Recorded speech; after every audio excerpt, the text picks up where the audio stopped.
भक्तजनों, आज आप सुने जितिया व्रत कथा। एक राजा और जितिया भगवान की कथा। एक राज्य में एक राजा बड़े ही सुख और शांति से रहा करते थे। उसकी प्रजा भी उससे बहुत खुश थी। पर दिन बीतते देर नहीं लगती। इस राज्य की सुख शांति और धन दौलत बाहरी राज्य को अपनी ओर आकर्षित करती। वो लगातार इस राज्य में हमला करते रहे पर नाकाम रहे। पर राजा के अपने लोग ही उसे धोखा दे दिया। राजा का छोटा भाई भी सवाई राजा बनने का सपना देख रहा था, पर प्रजा ही छोटे बेटे को राजा के रूप में नहीं देखना चाहती थी, क्योंकि वो बहुत स्वार्थी था, केवल अपना ही भला चाहता था। इसलिए प्रजा नहीं चाहती थी कि उसका राजा बदल जाए। राजा के भाई ने किसी तरह मंत्री और सेनापति को धन का लालच देकर अपने संग मिला लिया और बाहरी राज्य को बुलवा भेजा। जब बाहरी राज्य ने उस राज्य पर हमला किया, तब सेना ने राजा के आदेश को मानने से इनकार कर दिया, क्योंकि सेनापति सवाए दुश्मनों का साथ दे रहा था।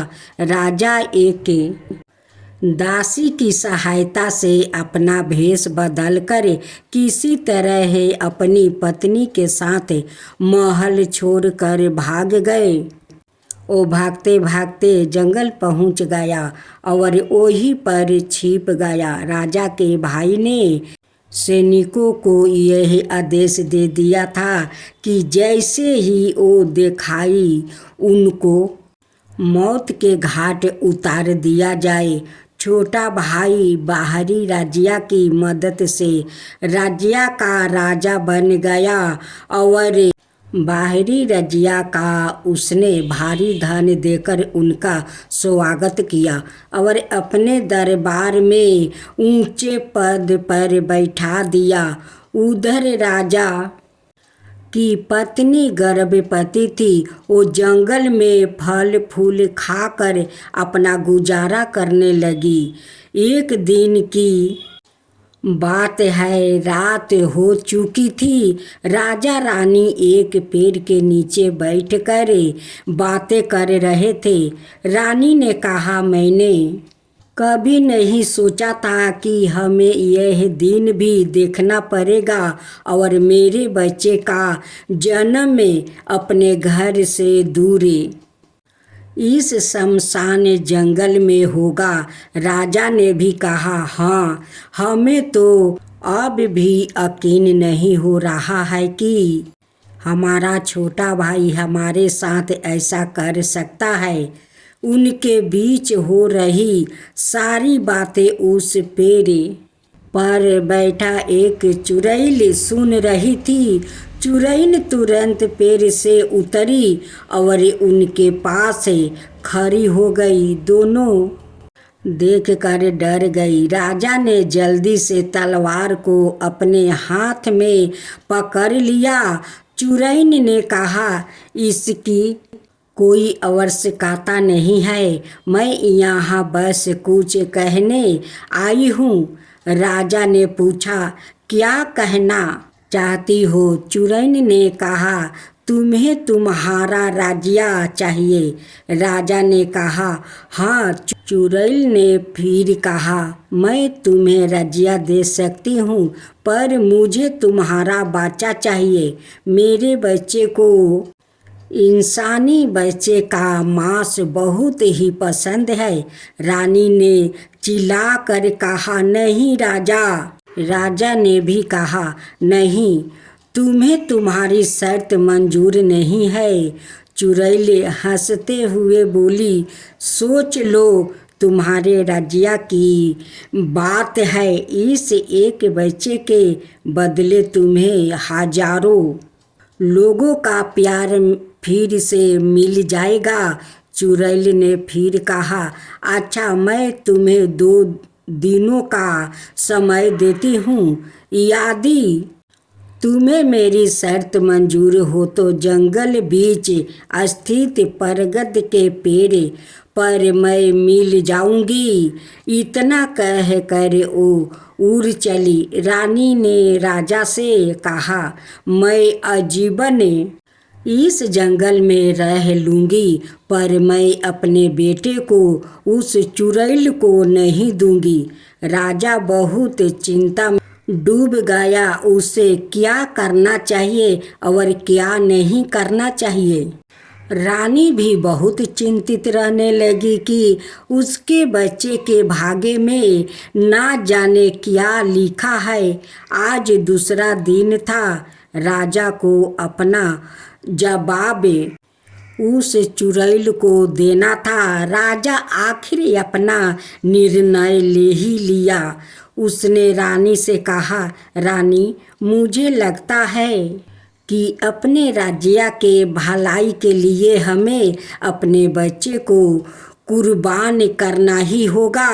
रानी ने कहा, आप एक गंधी के लिए एक बेकसूर बच्चे को कुर्बान करना चाहते हैं, जिसने अब तक अपने पाँव इस दुनिया में लाया नहीं। राजा इस पर बिना कुछ कहे ही आगे चल गया। रानी दुखी मन से जंगल में नदी किनारे आकर बैठ गई। तभी उसे कुछ महिलाएं दिखाई दिया जो नदी में नहाकर पूजा कर रही थी। रानी ने उससे पूछा, आप लोग क्या कर रहे हैं? तब उन्होंने कहा, हम लोग यहाँ जितिया का व्रत कर रहे हैं। रानी ने उनसे इस व्रत के बारे में पूछा तो महिलाओं ने उससे सब बताया कि यह व्रत अपने संतान के कल्याण के लिए किया जाता है। रानी ने कहा, मैं भी यह व्रत करूँगी।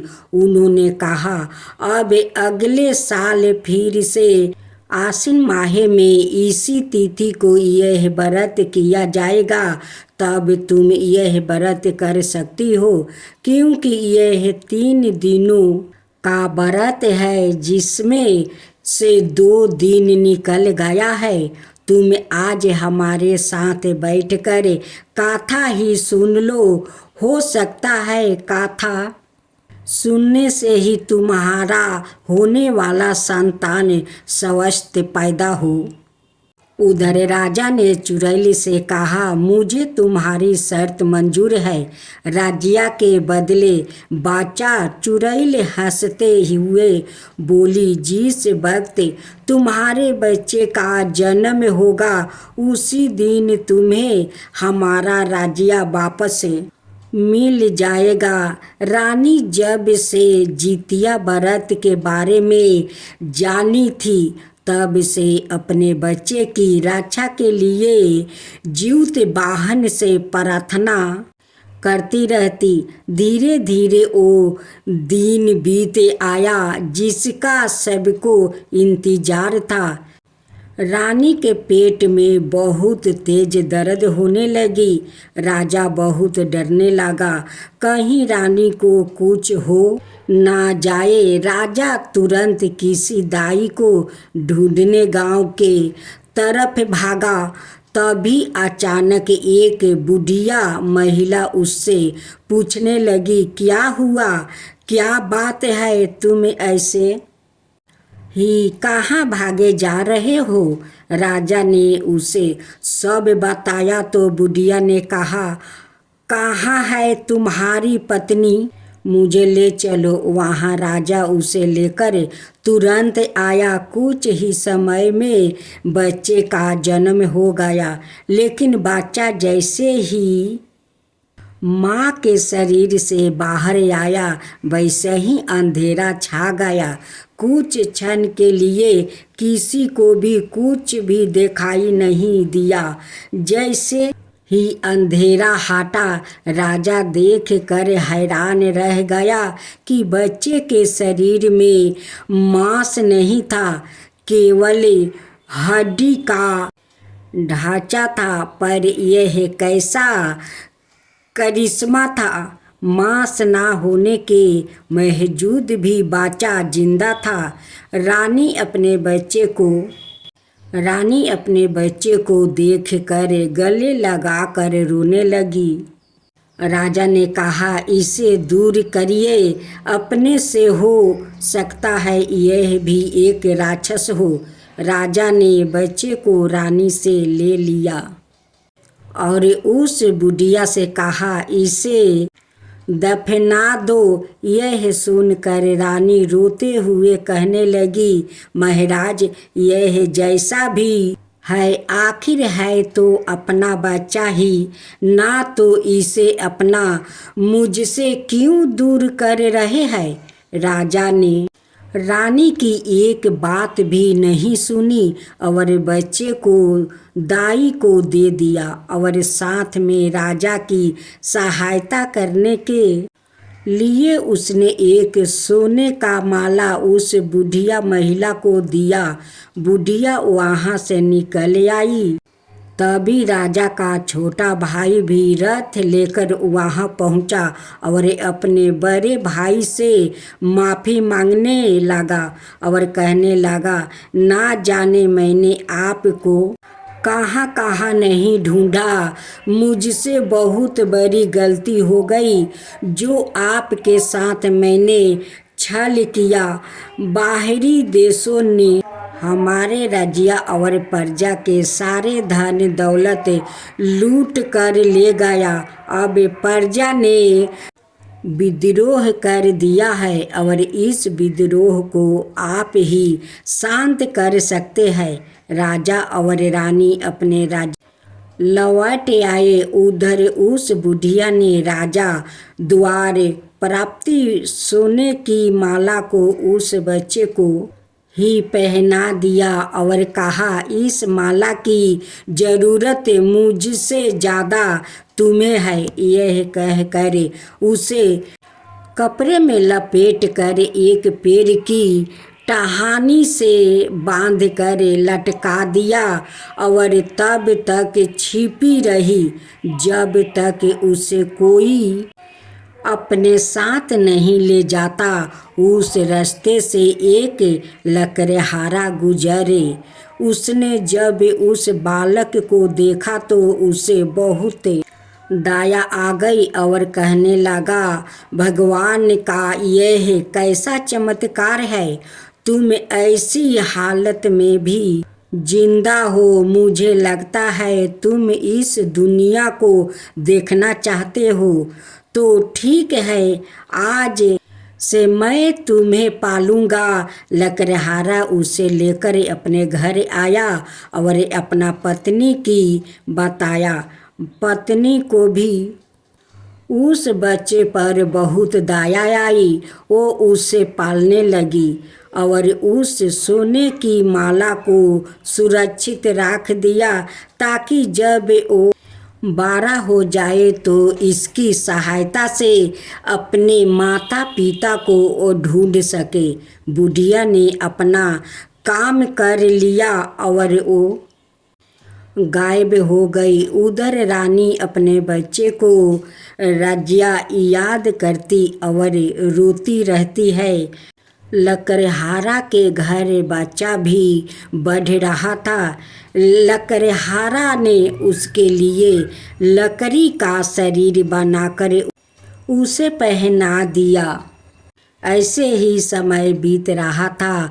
अब रानी अपने बच्चे के लिए जितिया करने लगी। जब बच्चा 16 साल का हो गया तब उसने लकड़हारा से कहा, पिताजी मैं हमेशा घर में ही रहता हूँ।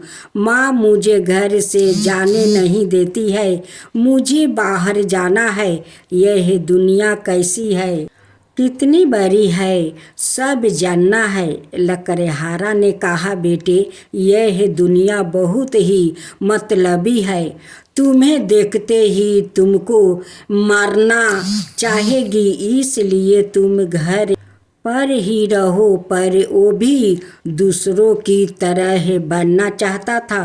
एक दिन वो जंगल में अपने पिता के साथ लकड़ी काटने गया था। तभी उसे वो बुढ़िया दिखाई दी और बोली, बच्चे तुम भी दूसरों की तरह जीना चाहते हो तो मेरी बात ध्यान से सुनो।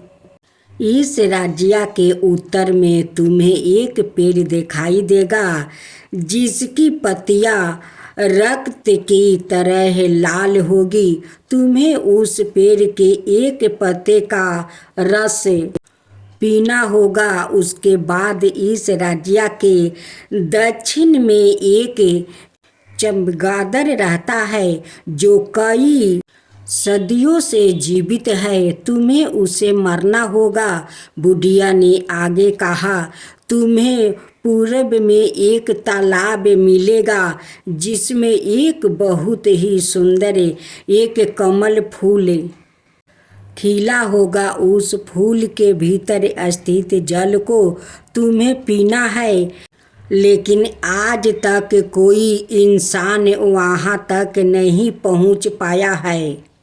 उसके बाद तुम्हें पहुँच में एक सुनहरा मेढक दिखाई देगा जो किसी को भी निगल सकता है, उसे मारना होगा। सबसे अंत में तुम्हें इस राज्य के सिंहासन को अपने जगह से उखाड़ फेंकना है। यदि तुमने यह सब कर दिया तब तुम्हें तुम्हारा शरीर भी मिल जाएगा और तुम्हारे वास्तविक माता पिता भी मिल जाएंगे। दरअसल बुढ़िया ने उसे वो सभी राक्षसों को मारने के लिए कहा था जिन्होंने पैदा होते ही उसके मांस को खाया था। अगले दिन वो घर में बिना बताए ही उत्तर दिशा में उस लाल पत्ते वाली पेड़ ढूंढने चल पड़ा। बड़ी मुश्किलों से उसने उस पेड़ को पाया और उस पत्तिया का लाल रस पिया। रस पीने के बाद उसका शरीर उसे मिल गया। काठ का ढांचा सिर से सवाए ही गिर पड़ा। अब वो अपना सिर आसानी से घुमा सकता था। जब वो घर लौटा तब माता पिता यह सब दुख सुनकर हैरान रह गया। बच्चे ने उन्हें सब बता दिया। सब सुनने के बाद लकड़हारा ने उसे कहा, अब तुम जा सकते हो, जाओ अपने शरीर को हासिल कर लो। लकड़हारे ने उसे एक तलवार दिया और वो सोने की माला उसे पहना दिया, फिर उसे अलविदा किया। उसे एक एक कर सारे कार्यों को उसने पूरा किया। उसने पूरब में कमल के फूल को तोड़कर उसमें से मौजूद जल को पी लिया। कमल फूल के तुरते ही तालाब में मौजूद दानव भी मर गया। इस दानव ने उस बच्चों को दाहिना हाथ खाया था तो उसे वो मिल गया। वो अब दक्षिण की तरफ गया जहाँ रक्त पीने वाला चमगादड़ रहता था, जिसने ना जाने कितने ही मासूमों को मार डाला था। चमगादड़ उस बच्चे की गंध सूंघ कर समझ गया कि यह वही था जिसके जन्म होते ही हम लोग उसे खा लिया था। उसने बच्चे से पूछा, तुम कैसे बच गया? जिसे हम खा लेते हैं वो नहीं बच सकता। बच्चे ने बिना समय गंवाए ही अपने तलवार से उसको 2 टुकड़ा में बांट दिया, पर चमगादड़ दोबारा जिंदा हो गया। बच्चे ने उस पर फिर प्रहार किया और चमगादड़ को काट दिया और दोनों टुकड़ों को अलग अलग पेड़ से बांध दिया। जब दोनों हिस्सा आपस में जोड़ ना पाए तो अपने आप ही जल कर राख हो गया। चमगादड़ के मरने के बाद उसे बायां हाथ मिल गया। सुनहरे मेढक को मर कर उसने अपने आधे शरीर को पा लिया। अब बारी थी महल में जाकर सिंहासन को उखाड़ने की। वो महल पहुंचा, पर सिपाहियों ने उसे अंदर जाने से रोक दिया। उस बच्चे ने हार नहीं मानी और सबको घसीटते और मार खाते हुए सिंहासन के तरफ दौड़ा। आज जितिया का व्रत था। रानी ने निर्जला उपवास रखा था। राजा के सैनिकों ने उसे पकड़कर मारना शुरू कर दिया। रानी ने कहा, रुक जाओ, आज व्रत का दिन है और आप लोग महल में लड़ रहे हैं। राजा ने सैनिकों से कहा, सब रुक जाओ, बिना कुछ जाने समझे ऐसे ही किसी पर हाथ कैसे उठा सकते हो? सभी रुक गया। राजा ने पूछा, क्या बात है? सैनिकों ने कहा, यह लड़का ऐसे ही महल के भीतर चला आ रहा था और जब हम लोग इसे रोकना चाहते तो यह जबरदस्ती भीतर चला आ रहा है। राजा ने उस लड़के से पूछा, बताओ तुम्हारी क्या समस्या है जो तुमने ऐसा किया? मेरा अपना शरीर चाहिए था, इसलिए मुझे ऐसा करना पड़ा। राजा ने कहा, मैं कुछ समझा नहीं। उस लड़के ने उसे सब बताया कि किस तरह से उसे अपना उस लड़के ने उसे सब बताया कि किस तरह उसे अपना सिर, हाथ, आधा शरीर मिला है। एक पल के लिए राजा को लगा कि यह उसी का बेटा है, पर वो तो मर चुका था, क्योंकि उसने मिट्टी में दफन करने को कहा था। राजा ने बड़ी मुश्किल से अपने आप को समझाया, नहीं, यह कोई और ही है। फिर भी मानवता के खातिर उसने उसे उसका सिंहासन उखाड़ने को कहा। जैसे ही उसने सिंहासन उखाड़ा, वैसे ही वहाँ से एक पंखों वाला सांप निकला और उस पर हमला करने लगा।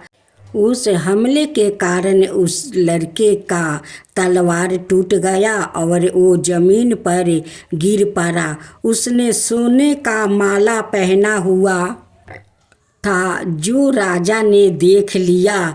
उससे यकीन हो गया कि यही उसका पुत्र है। तब राजा ने अपने सैनिकों के साथ मिलकर सांप पर हमला करने लगा, पर सांप बहुत ही शक्तिशाली था। उसने सब को बुरी तरह से जख्मी कर दिया और उस बच्चे को निगलने जा ही रहा था कि तभी एक अदृश्य शक्ति ने सांप को जला कर राख कर दिया और उस बच्चे का पूरा शरीर मिल गया। रानी ने उसे देखते ही पहचान लिया, यह उसी का बच्चा है। उसे यकीन था कि एक दिन उसका बेटा उसको ज़रूर मिलेगा, क्योंकि वो पूरे मन से जीवित वाहन को पूजती थी। रानी ने अपने बेटे को गले लगा लिया और वो सब एक साथ मिलकर सुख शांति से रहने लगे।